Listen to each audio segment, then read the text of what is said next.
All right, let's get into these NFL yearly awards. I don't know why it says NEL. I don't know what the NEL is, but NFL yearly awards, man. Let's get into the first one. Coach of the Year. Me personally, I think Sean Payton would be Coach of the Year. Great team around him. Had a fantastic draft, getting 𝗎𝙬𝗓𝗓 and R.J. Harvey and Pat Bryant, and bringing in Talanoa Hufanga and Dre Greenlaw, extending Zach Allen. Yeah, they're going to have a fantastic team. I don't think Bo, Jaden, or Michael Penix is going to have a regression. I don't think Caleb's going to have a regression. I think this is the first year where we don't see like a sophomore slump for these guys. I just think their age and experience make them better than that. Making important moves like getting rid of Vele to promote a Pat Bryant inside your offense, who I said and he said too should be the next Michael Thomas for them. They're going to be a dynamic team. I think that they're going to win the AFC West, and I think that's the reason why Sean Payton is probably going to be Coach of the Year. And look, the way that they drafted and the pieces that they put around Bo's going to have a more comfortable offense to run in with Sean Payton. The rest of the guys, Ben Johnson for Don, Sean McVay for Hayden. Khalid chooses Mike Vrabel, which is one that I was on the brink of choosing as well. I'm just not as sure about Drake May as I am Bo Nix. Sean Payton for Sora, and the ECG pick to want to put your money on, Sean Payton at the end of the day. That's what it came down to. Let's get into Defensive Rookie of the Year. Look, I look at Seattle's defense, and when they drafted this guy, I was absolutely like, yep, that works. That seems like that's a good fit. Nickel Man Warrior, man. Look, Tyreek Woolen, Nickel Man Warrior, Devin Witherspoon, they're going to be hitting people, and they're going to be making big plays. And when I think about Nickel Man Warrior coming out of South Carolina, we talked about this kid many, many times. Big play potential. Some of the rules are going to favor the way that he plays in the NFL, and I can't wait to see him put up big play after big play after big play. He's going to be absolutely fantastic coming down the stretch, and he'll be able to handle all those running backs in the NFC West too. The Kyren Williams and the Christian McCaffreys of the world. He's going to be good against those guys. Kyler Murray is going to have a really hard time dealing with Nickel Man Warrior. He's one of those guys that you can line up anywhere at safety. He could play in the box. He could play, deep. He could play a deep third. Like, he's going to be awesome. And when Kyler Murray thinks he's about to bust a big run, hey man, you got Nickel Man Warrior staring you down. He might light you up. Where the 49ers are lacking in wide receiver depth, you plug a Nickel Man Warrior to play defense against them, he may have a really big day. And I think the Rams will be good, but that depends on the quarterback situation with Matt Stafford. Does Matt Stafford get tagged by Nickel Man Warrior a couple times? Who knows? I just think it's such a great fit for Seattle and the way that they have their defensive back unit set up. I know a lot of people keep saying Legion of Boom 2.0. I don't think so. I think these guys are trying to dig in their own legacy. And Nickel Man Warrior is going to add on to what, especially what Devin Witherspoon does. Those two guys are going to be hitting people all year. Defensive Rookie of the Year for everybody else. Don has Mason Graham, Jahad Campbell for Khalid, and then Sora, 𝗎𝙬𝗓𝗓, and the ECG pick is going to be 𝗎𝙬𝗓𝗓.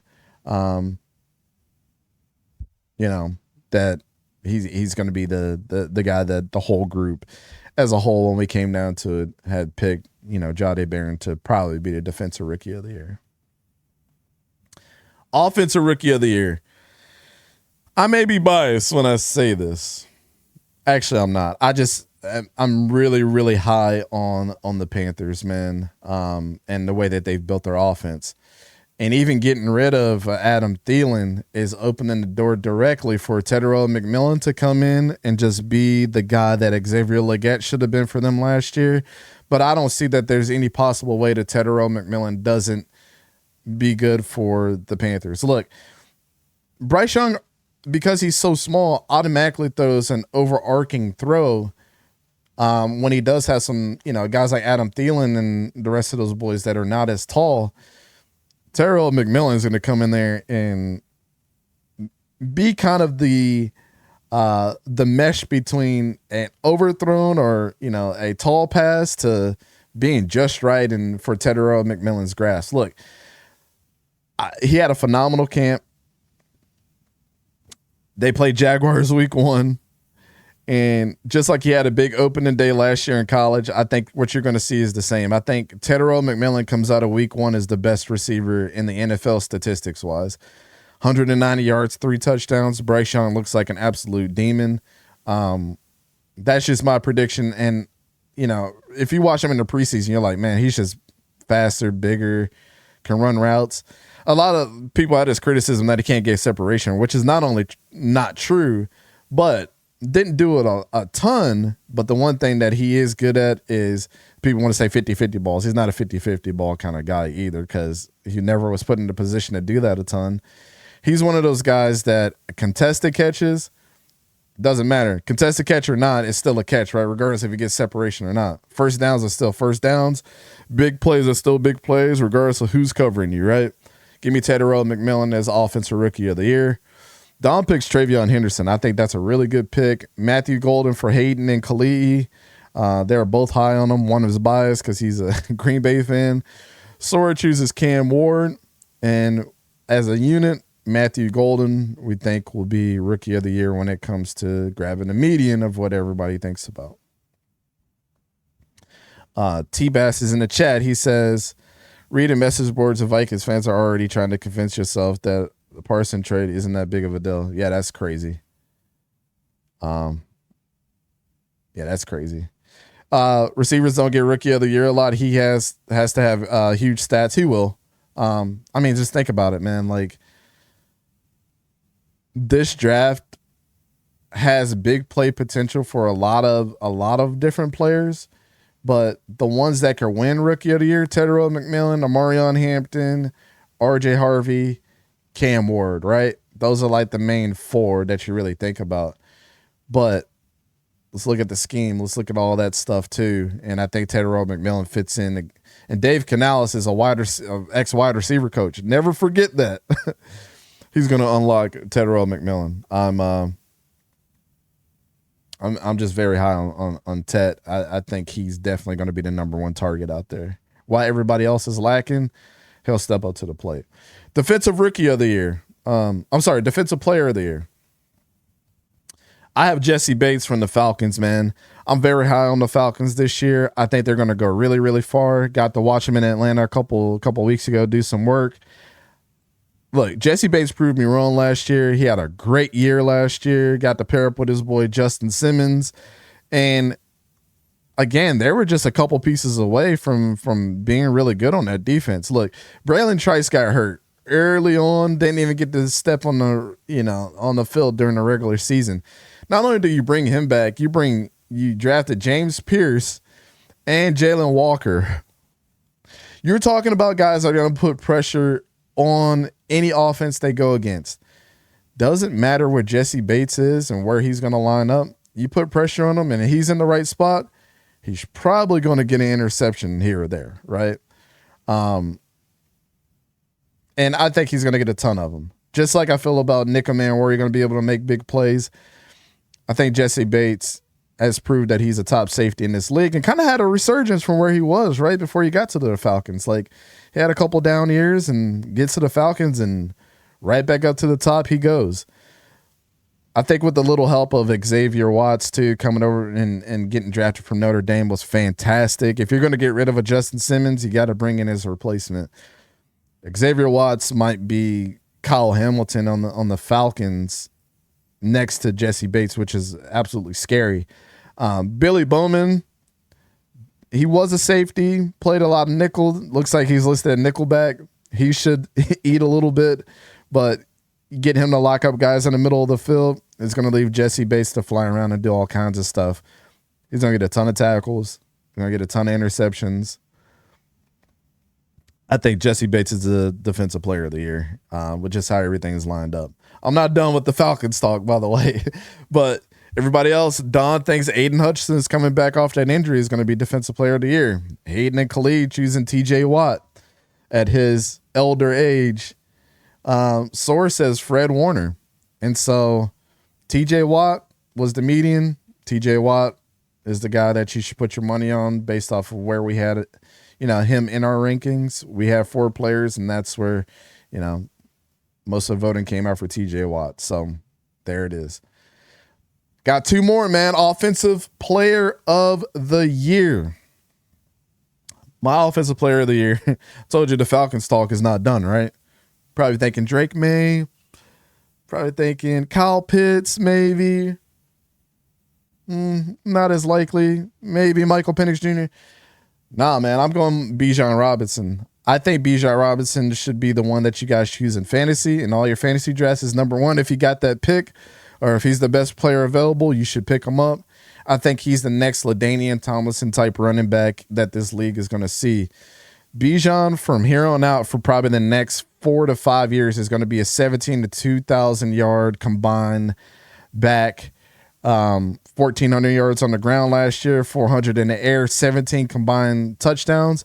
He might meet the 20 touchdown mark this year with the way that Michael Penix Jr. and that offensive line is going to block for him. I think he should replicate a lot of what Saquon Barkley did last year. It should look a little bit of Saquon Barkley-esque out there for Atlanta. And then with the better quarterback under center, look, if you guys don't have any stock in Michael Penix Jr., I don't know what you're doing, man. I think he's going to be absolutely dynamic. And what's going to help Bijan be good is because the vertical threat that they're going to have on the Falcons this year, with Drake London, and did I say Drake May earlier? I meant to say Drake London. Drake London, Kyle Pitts, Darnell Mooney. You have Ray McLeod, who's been very decent for them.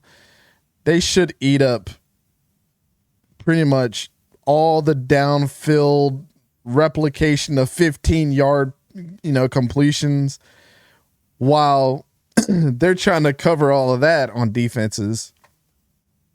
You have Bijan that's taking a Texas route for 17 yards. Have him taking him on a flat route, making a guy miss, getting 20, 21 yards upfield.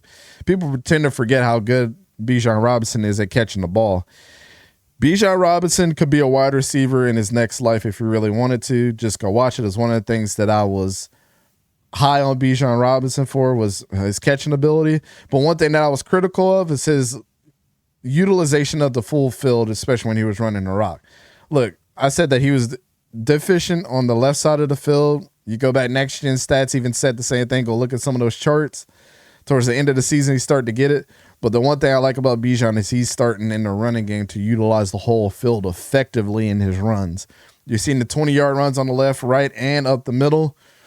And, Bijan's one of those ones, man. And I'm glad he's grown into his own. And I had him as number 5 on my running back list, which everybody was like, wow, that's diabolical. But I wanted to see him get better at utilizing the field, and he has. And he's taken the world by storm. And the Falcons got them one of them ones. The rest of the guys, Saquon, Jamar Chase. But we have Saquon yet again coming in and scooping up a yearly award as Offensive Player of the Year. Last but not least, we got to talk about the MVP votes, right? And there's one guy that I think got severely stumped last year. He should have been the MVP. And sorry, I got a text message I was trying to read. But he should have got MVP last year. And I think it's Lamar Jackson. Lamar Jackson should be better, even better than last year. And that's hard to say when he had 4,100 yards, 41 touchdowns, 4 interceptions, 915 on the ground, 4 touchdowns, well over 5,000 yards last year. But what's important is the way that they built this team up. Emory Jones from LSU and Carson Vincent not only bring a little bit of depth for the offensive line, these guys are bona fide future starters in the way that they've been playing. Especially Carson Vincent. I think he's really turned some heads for a lot of people. Coming out of Alabama A&M, too. I got to witness him out at the Senior Bowl. He was fantastic. Some of your favorite edge rushers like Shamar Stewart were getting clamped up by Carson Vincent. Let me tell you that.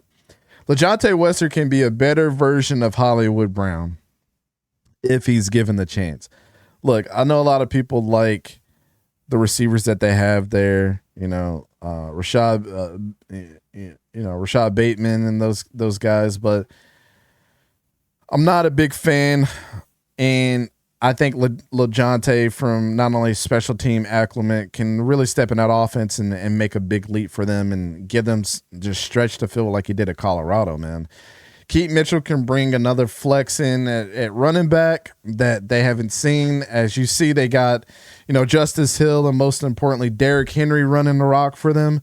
But Keaton Mitchell being back just gives them a little bit of juice that, guy has breakaway speed, can be really, really shifty. And most importantly, in the passing game, right? We talked about Bijan being that guy, but I want to see Keaton Mitchell catch the rock out of the backfield. And help Lamar get the ball down the field when you're threatening that close to your own side of the ball.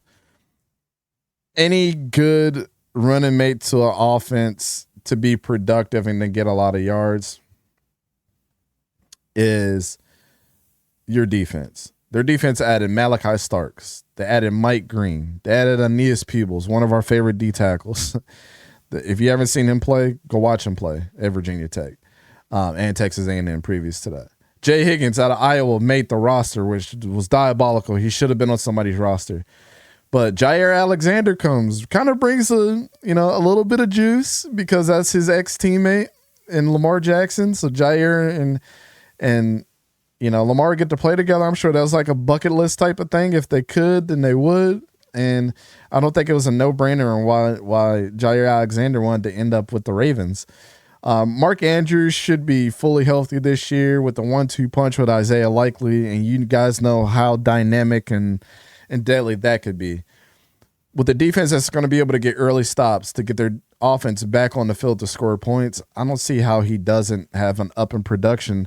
And I don't know if Derrick Henry is going to take a step back this year. He may. I don't know if he's going to have the year that he had, which is also going to give Lamar Jackson another opportunity to be more vertical, to do the Houdini type stuff that he's going to do. And so I have Lamar Jackson as my MVP. Everybody pretty much has either Jalen Hurts or Lamar Jackson, but the ECG nod is going to be Lamar Jackson for the yearly awards.